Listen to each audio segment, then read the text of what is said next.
We're diving into the exciting world of WeeklyPay ETFs, specifically Roundhill's new NVDA WeeklyPay ETF, ticker symbol NVW. It's a pretty bold move, huh? Indeed. The idea of getting weekly income from an ETF is pretty novel, and the 120% leverage targeting Nvidia's weekly performance, that adds another layer of intrigue. Intrigue and risk, perhaps? Let's unpack that leverage aspect. How significant is the risk compared to traditional ETFs? The leverage significantly amplifies both gains and losses. A weekly drop of over 83% in NVDA could totally wipe out the fund's value. Investors really need to be comfortable with that kind of volatility. So it's not for the faint of heart, right? But for those who understand the risks, what's the potential upside? Let's talk specifics. That 0.99% expense ratio seems competitive. How does that compare to similar offerings, if any exist? It's relatively low for an actively managed ETF, especially one with this strategy.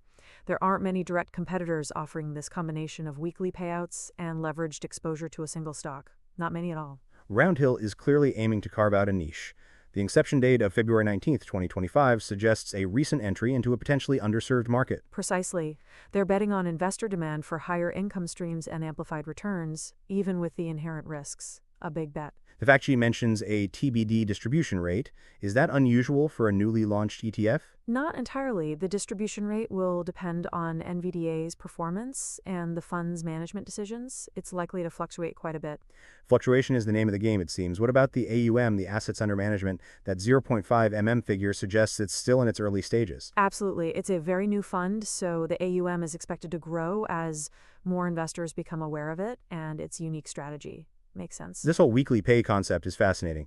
What are the tax implications for investors receiving such frequent distributions? Frequent distributions can lead to increased tax liabilities.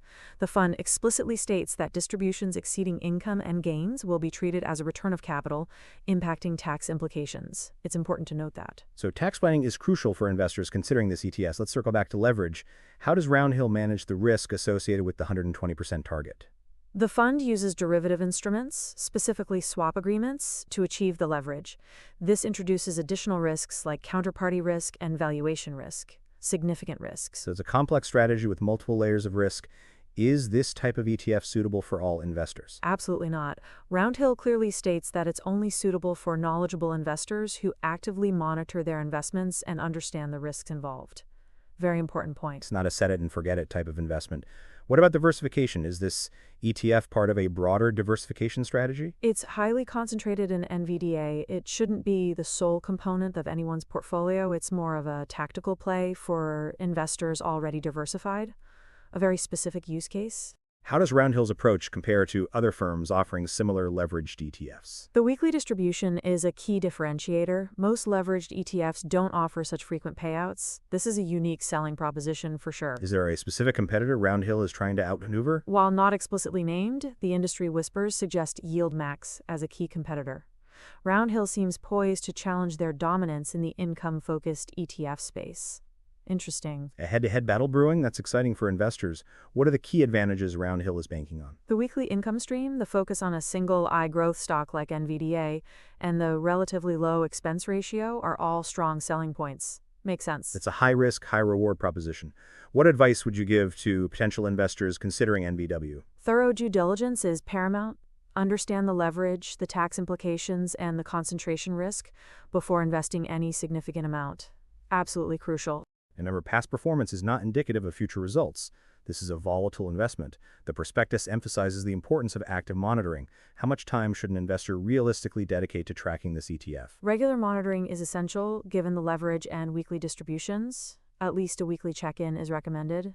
Yeah, at least weekly. What are some of the key metrics investors should track? The NAV, the market price, the distribution rate, and NVDA's performance are all crucial factors to monitor. Keep a close eye on those. Are there any special resources or tools investors can use to track these metrics effectively? Roundhill's website provides updates, and most brokerage platforms offer the necessary tools for tracking ETF performance and distributions. Good resources available. The fund's limited operating history is mentioned as a risk factor. How significant is this new fund risk? It's a valid concern. The lack of a long track record makes it harder to assess the fund's long-term performance potential and risk profile. A fair point. So investors should be prepared for potential volatility and uncertainty. What about the potential for the fund to underperform? There's always that possibility. The active management strategy means investment decisions could prove incorrect. leading to underperformance. It's a risk. The use of swap agreements is a key element of the fund strategy. Can you elaborate on the risks associated with this approach? Swap agreements introduce credit risk and counterparty risk. If the counterparty defaults, the fund could suffer losses. A big risk. And what about the liquidity of these swap agreements? Many swaps trade over the counter, which can impact liquidity. The fund might not be able to liquidate a position at a favorable time or price. Something to consider. So liquidity risk is another factor investors need to consider. How does this compare to investing directly in NVDA shares? Investing directly in NVDA avoids the leverage and the complexities of the swap agreements, but it also misses out on the weekly income stream. A trade-off. It's a trade-off between risk and reward. What about the potential for the fund to lose money even if NVDA performs well? While unlikely, it's possible. Fees and expenses can eat into returns, and the fund's strategy isn't guaranteed to perfectly track NVDA's performance. True. The prospectus mentions issuer-specific risks. What are some examples of these risks in the context of NVDA? NVDA's business model, its dependence on specific technologies, and its competitive landscape all contribute to issuer-specific risks. These risks could impact the fund's performance. Makes sense. This discussion has highlighted the complexities and potential of Roundhill's NVDA WeeklyPay ETF. It's a high-risk, high-reward investment requiring careful consideration and active monitoring. Thank you for your insights.